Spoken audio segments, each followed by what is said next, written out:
Hi, my name is JC Kawalec, and I am the Senior Vice President of Ad Sales at Cadent. And I am coming up on my 10-year anniversary at Cadent next month. And I've seen this great evolution over the last 10 years. Where we started, we curated linear local time for cable and broadcast. About 5 years ago, we bought DSP. It gave us all the plumbing into CTV. But more importantly, it gave us this identity graph that's mapped to 125 million households down to the household zip plus 11. Last year we bought an SSP, we call that Aperture MX, and then about 5 months ago we acquired AdTheorent, which has been, there's Logan over there, raise your hand Logan. They've been in machine learning for over 12 years. So a huge evolution, really excited with the future of this company, and basically, hello. If you look at Cadent today, we are one of the largest independent omni-channel solutions end-to-end for solutions, basically. So, anyhow, enough with me. I'm going to pass it over to these guys. We're going to start. Why don't you introduce yourself? Essie, ready? Go right down the line, and then we'll dive in. Hi, I'm Sarah Houghton, and I lead marketing and communications for Sony Electronics' personal entertainment division. That translates to headphones, wireless speakers, gaming peripherals, and professional audio products as well. So I'm lucky enough to partner with Jordy, who was up here earlier, and the Sony Corporation of America team to build multi-channel strategies to bring the For the Music brand to consumers across North America. I'm Julia Gutnik. I'm with Rivian now. I lead paid media and advertising at the company. If you are in California, you're probably talk about Rivian for somewhere else you might haven't seen one yet because we're just getting started. And we're excited to be here. Hi everyone. I'm Sabrina Sirhal. I'm with Monster Energy, and I oversee paid media at Monster on both the brand and the retail side.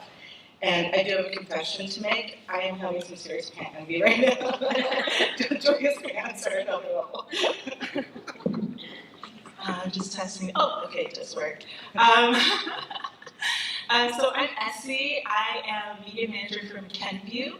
I lead all of our hair care media, so that includes OGX, Maui Moisture, and Rogaine. And previously, before taking over the hair care brands, I was managing Neutrogena ads for 3 years. Well, welcome. Okay, why don't we dive right in? First question is the consumer health, electronics, EV, energy drink markets are all highly competitive. Could you share some highlights from your recent marketing campaign you've implemented to break through the noise? Who would like to start? Oh, we start with you, I think that would work this way. Highlight a marketing campaign. Yeah, that's helped you break through the noise. Okay, perfect. So a really good example I have is one that we just launched in July for OGX. We were doing a relaunch of our main shampoo and conditioner SKUs, and we launched a campaign called OG Who, which was in collaboration with Demi Lovato, the singer. I think most of you know who Demi Lovato is. But essentially what we got her to do was create a whole song for us, like a dedicated anthem song for us, and we filmed a very, very short music video with her, and it went live in correspondence with the relaunch of our SKUs. We had a launch party, we had organic media, paid media, PR, and essentially from this campaign we saw a ton of earned media value come through. As well as some of the highest video view rates we've seen on some of our videos. So overall, it was a super successful campaign, and yeah, I would say it broke through the noise. We got a lot of positive comments on our social media, and people were saying, "Oh, this should be released on Spotify." So I would say it helped to break through the noise. Great. That's awesome. I think for Monster, we're usually at our best when we're leaning into our pillars and trying to activate them. So we do a lot around sports, music, gaming. One of my favorite campaigns is a campaign we did called Beat the Beast. and where we had basically gamers challenge the Monster Gamer team in Call of Duty. And basically, we had it streamed, and we were giving away prizes like coolers and basically skins, minutes, in game, things like that. And it crushed it. We got over 5 million minutes of watched. So basically, you think 5 million people tuned in, watched 5 million minutes all the way through. So that was really amazing because just that level of engagement. And like I said, we tend to see that a lot when we're activating our pillars. So that was one that is close to my heart. Yeah, I like very simple things. Before Rivian, I was with Amazon with Prime Video, and we had all these very crazy, wild things. And it's awesome when you have those established categories like streaming is now pretty. People know what streaming looks like. But what I like about simplicity is at Rivian, although like all of us probably are very clear what our EVs are and how to drive an electric car, I don't think this is the reality for the average consumer. So the beauty of being in a new category is exactly being able to go back to the fundamentals. And we launched a campaign recently, actually it was our first campaign, multi-channel campaign, which is called Meet Rivian, which is introducing to the brand and really like explaining to customers what we are. Oftentimes, we believe that we gotta show innovation and cutting edge stuff. Average people like conformity. Like average consumers, they're afraid of the new. And when we start introducing electric vehicles as something completely different from their experience, you repel a lot of potential audiences. So a lot of what we're doing is actually trying to bring people closer, understanding that this is driving in a seamless way. And I'm a big fan of that, and we also had tied to that a campaign that started as an organic activity, which was really showing common usage of the car. So we had like people having their puppets on the front, or people putting how many watermelons you can fit in the bed of your trunk. And I think those are really cool because it really shows that it's not something super complicated, and you get very close to customers. So I really like that, the simplicity. The campaign I'm most excited about is the one that is live right now. So obviously it's top of mind for me. On October 1st, we launched a new pair of headphones called the Link Buds in collaboration with Olivia Rodrigo, who actually went to Tokyo to help design these headphones. So the campaign that we're running right now with her is three-pronged, and we're right in the middle of it. On launch day, we launched a commercial with her, which we actually filmed in the MTA Museum in New York. So it features her in the subway, and it's a really fun spot. I hope you all get the chance to take a look at it. That launched our media campaign, full funnel media strategy. And then secondary, we actually had an out-of-home play go live with a takeover of the New York subway. So building on the momentum from our commercial and really getting those ad placements to have that relevancy for the consumer that it would mean the most to. And part of that, we actually were able to print one of the last ever printed MTA cards with Olivia. I think this is fascinating that the printed MTA cards are soon going to be a thing of the past. So that was an interesting moment for the campaign. And then third, which is coming up in just a couple of weeks, we're having a pop-up in an abandoned subway station in New York, which will be both an influencer experience and available open to the general public for some lucky customers as well. So really a full funnel campaign with a couple of different touch points, obviously running awareness, but at the same time we're in the peak shopping season of the year, so we had to think really critically about how that awareness would very quickly translate into conversion for our consumers. Great. Okay, next question. Consumer attention is increasingly fragmented across streaming services, social media platforms, devices, and more. Combine that with the market competition, how are you balancing upper funnel brand awareness with lower funnel performance? You want to start at the end? We'll go in order again. Yeah.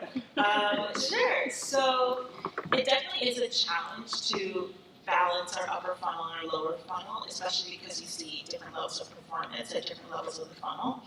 But what we do is we make sure that we create a forecast across our media. So we're projecting our estimated reach, our estimated ROI, and then from that, we're able to, from these projections and simulations, we're able to easily see, okay, where we have gaps in our funnel that we need to fill. And our budgets are very fluid between whether it's lower funnel retail activations or upper funnel national type of activations. So we have that flexibility where we can, invest up or down the funnel depending on what we see in our projections that we do. So that's what I would recommend doing in terms of trying to balance that upper funnel, lower funnel, is just making sure you have forecasting in place, and from the forecasting you can see where you have gaps and opportunities.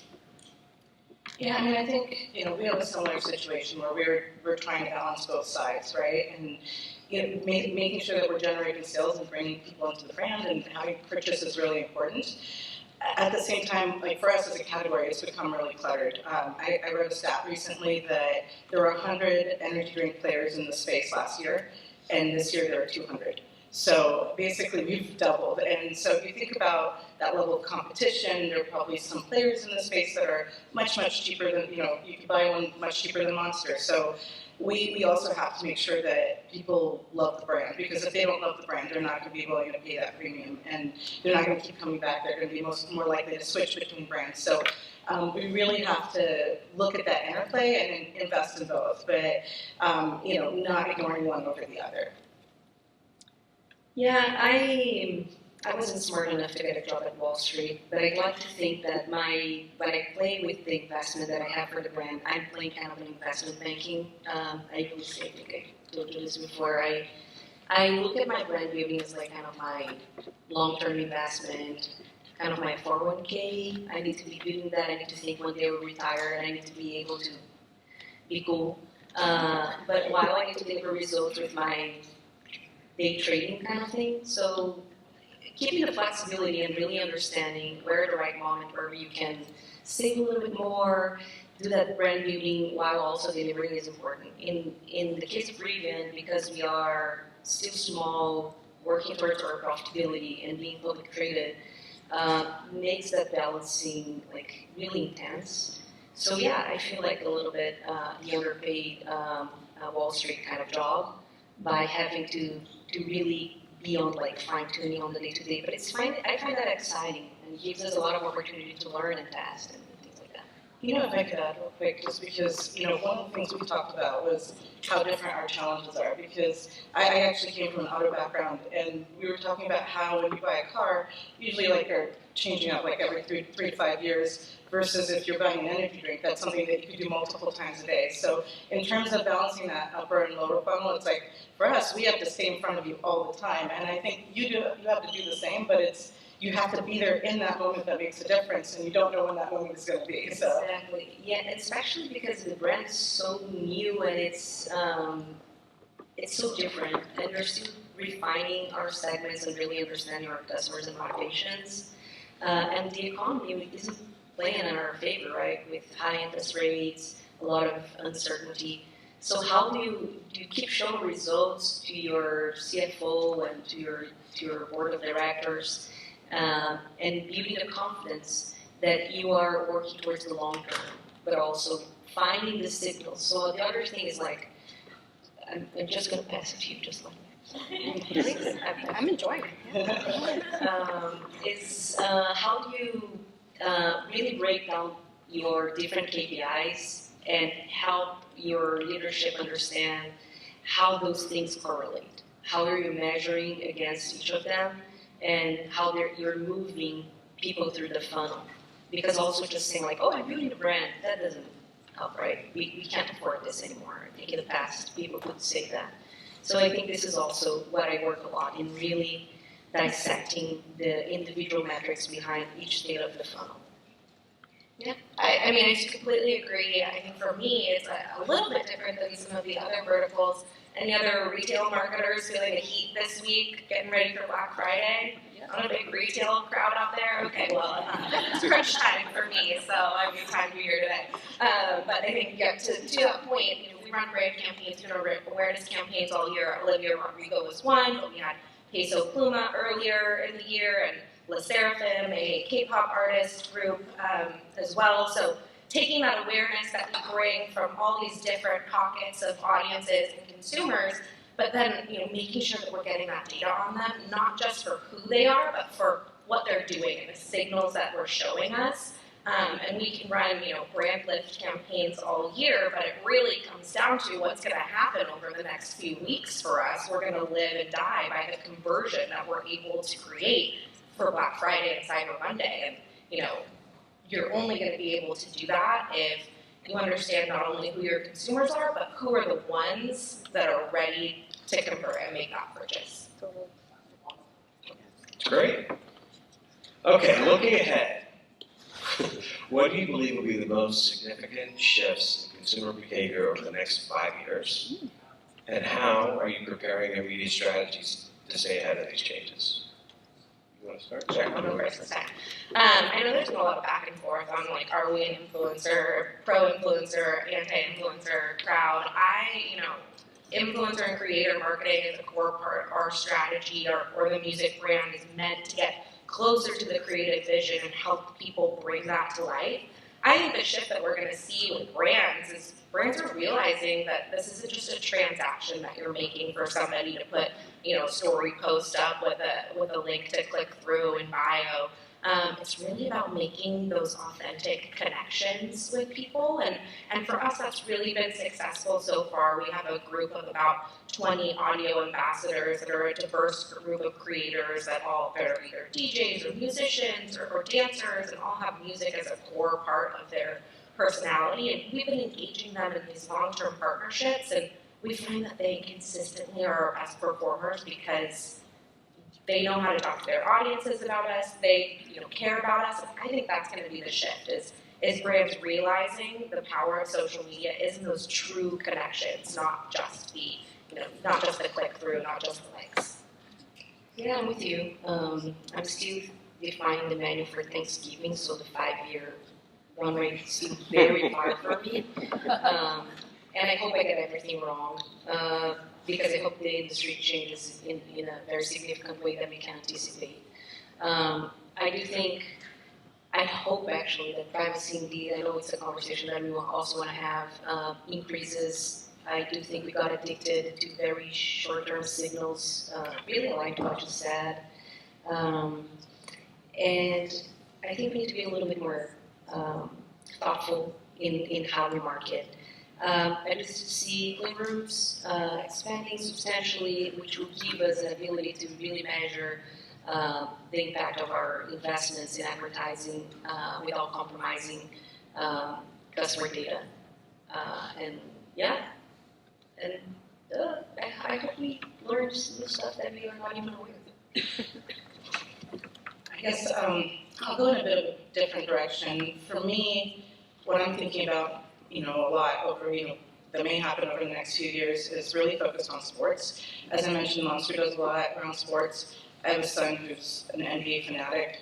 He's always watching games, and just seeing what's happening with all these different sports going to different streaming networks and things like streaming channels, and the fragmentation that's happening there, I just think about, are people going to be able to afford to basically cover all these different streaming services? Are you going to know where all your favorite games and sports are playing when you want to?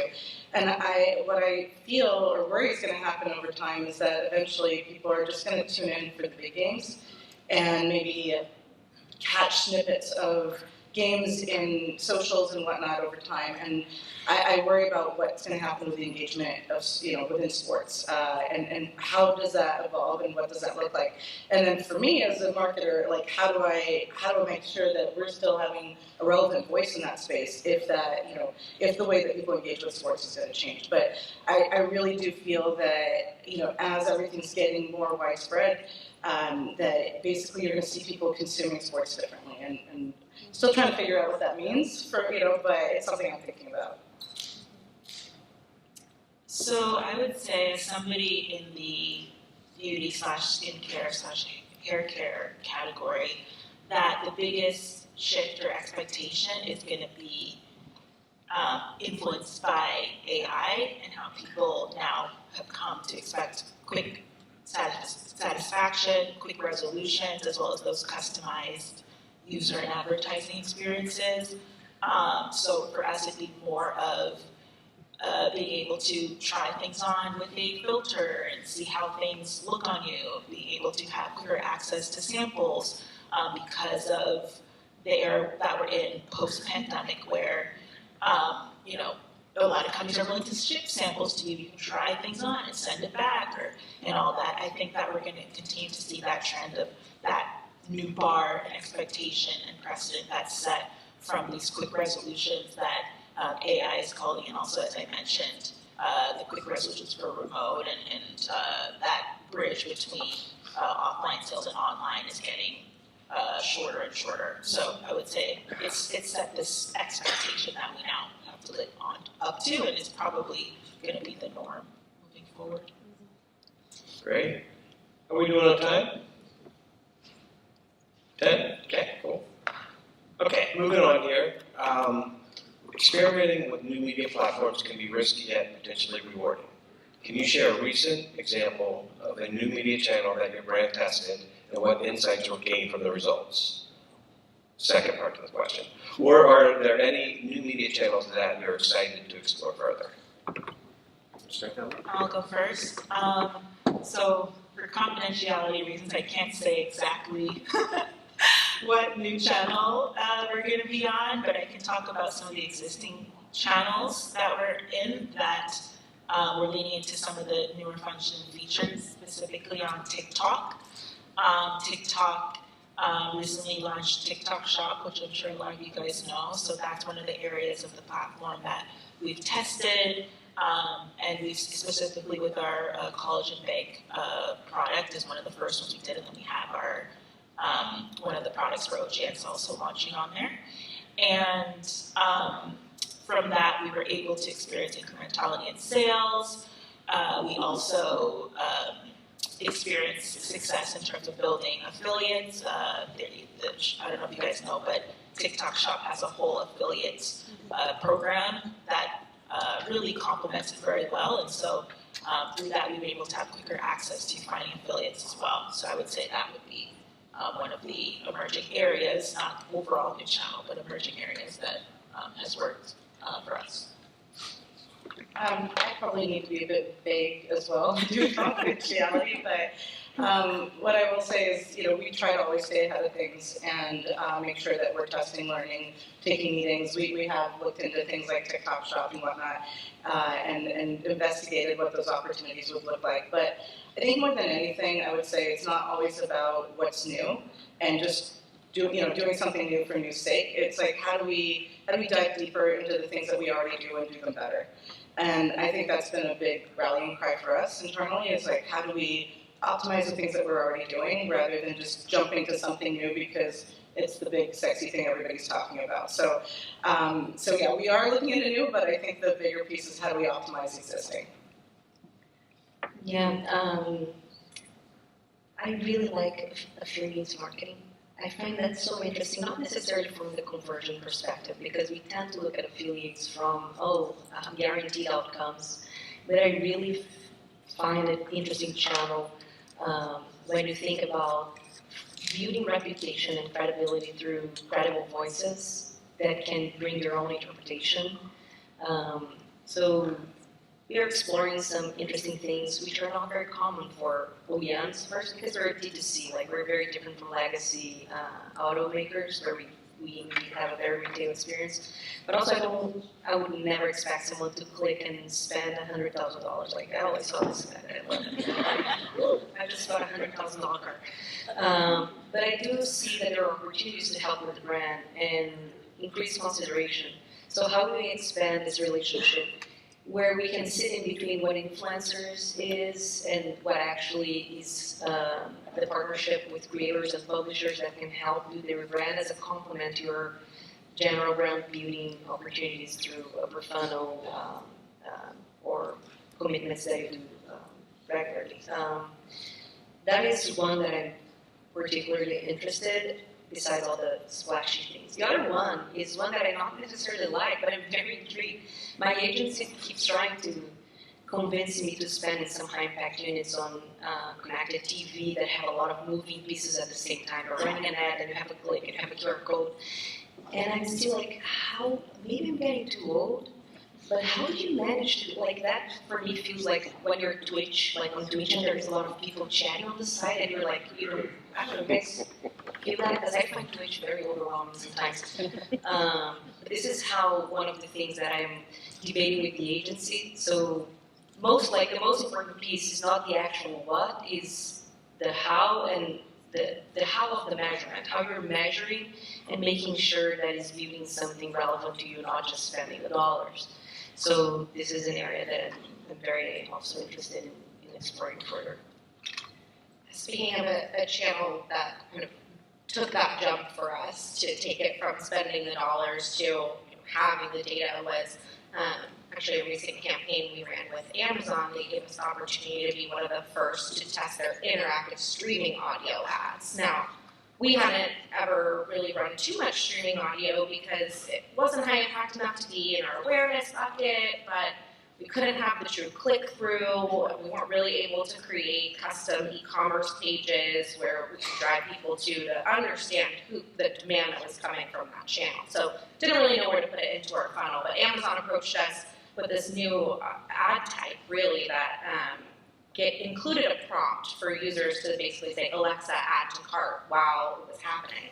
And because of Amazon's end-to-end kind of conversion reporting that they have available, we were finally able to open up that channel and truly get the insights that we wanted. So we put it in mid-funnel traffic driving, but what we saw was actually a 77% increase in our add to carts, which really made almost more of like a conversion play, right? So something that I had previously thought was an awareness, channel suddenly became something that was highly efficient for us and is now part of our campaign. So we really love that for Amazon, and I think for us as a company that's selling the product that you're usually using to listen to your podcast, it was just such a natural fit that I always felt like I want to make this work. So really having those new ad technologies that are enabling better reporting and data availability is key, and jumping on those as a beta partner is something that we love to do. Awesome. All right, I think we have time for one more, and then open up for questions. Is that fine? Okay, good. All right, let's talk a little bit about privacy, right? As we face a rapidly evolving privacy landscape, how are you balancing increased privacy regulations with the need to drive advertising outcomes? Who would like to start? I love talking about privacy. I love talking about privacy, but I could spend the entire day talking about privacy because I think this is where we see who we really are. We hate as customers being chased. Like I do something which is when I engage with a new service, I use a different name, so later I can track who's selling my data. I'm not going to disclose the brands, but there are some of them that I stopped engaging because I could see the amount of direct mail I was getting from them just because I know the way I subscribe to their service. That to say is, I think privacy, we're finally coming to a reality where we will bring more responsibility and accountability as marketers because we practice things that we hate as a customer. As I'm saying, pretty sure you all hate when you get like your data leaked somewhere, you're exposed, or you're talking to your friend about something and suddenly you get shown an ad on a given platform. I think these are things that really expose the bad practice, in my opinion, that happens on the advertising space. And I really feel strong about, positively strong about the regulations that are coming around the world. And I always, in my previous jobs as well, what I always do is let's start from the toughest regulations. So usually Europe, where we have the toughest regulations, and if we can make it work in Europe, we'll be able to work anywhere. And I think it's really important. So as I was saying, I think pushing through clean rooms, doing incrementality analysis where you can really preserve BII. Because at the end of the day, advertising is about getting customers intrigued to something. Like it's sparkling and curiosity. It's not penalizing them to be exhausted. I usually say you pay attention to the ad. You are exposed to 4,000 to 10,000 ads a day. You don't notice that. It's so much ad blindness because they're irrelevant. You only pay attention to ads that either you relate, there's something you care, or you're annoyed because they're chasing you everywhere, right? So how do you create something that is meaningful or relevant by bringing the right context? So it doesn't have to do with my data. It doesn't have to be with PII. It needs to be something that's relevant out there. And I think this is the best thing we can do. Like, we create inflation for the market because we spend dollars in things that are irrelevant, and because now everything is a being platform, we're just creating inflation. We're creating our own problems. So how can we bring to some common sense, bring back to reality and say, okay, let's make something that is indeed relevant for the customer, and preserve their privacy as our own. Anyone else want to take it? I can add, of course, there's a lot of signals out here that, customers unknowingly give, but as brand marketers, how can we get signals by just asking people what they're interested in? And I think, once you do have that PII and once you are able to send messages to a consumer, how can you ask them what their preferences are, both on the type of product that they're interested in, but on the way that they want to be communicated to? And I think if you give the customer that opportunity to tell you how they want to be marketed to, you're going to be more successful. So for me, that's really important because the person that's buying a 90-inch TV is not the same person that's going to buy the pink headphones that Sirhal was promoting for us. And so, we have that in our, Sony database, but we really need to know, what their preferences are on the product side, and then also, where they want to be marketed to, what activities they're interested in, and we're not scared to ask them. We get great engagement on those emails. So taking it from that aspect of not just what you can get from the consumer, but what you can ask them for as well. Excellent. Anyone else? No? No, I just send everything to our legal team and call it.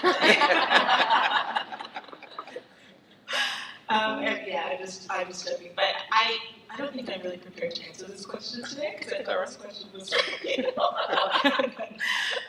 So I'll pass it to you, but yeah. I guess I could touch on this real quick. Privacy is really important. We're a global company, so like Julia was saying, it's something that we have to account for. Like how do we use data in different countries? Where do we store it? Things like that, and we have to basically account for the lowest common denominator. But that said, we've tried to also look for are there other ways that we can personalize without having to go really deep. So for example, going back to is there a way to try to marry our our targeting with our creative and better and personalize that way. So we're trying to find ways to make the experience more relevant and maybe not less a bit less creepy. Yeah, just a personal thing, like you can tell by my accent, I'm not American and I'm Brazilian, so obviously there are a lot of signals in my browsing history that I'm Latino, so the amount of Spanish communication that I get is insane. I would appreciate if brands ask me if I want to be communicating in Spanish or not. And I think that's something that we make assumptions and cluster customers in a way that not necessarily we are doing a service to our own brands and our own sales. We're just repelling customers. Wonderful. All right, everyone. Thank you guys so much. Give all these ladies and Gypsy a really big round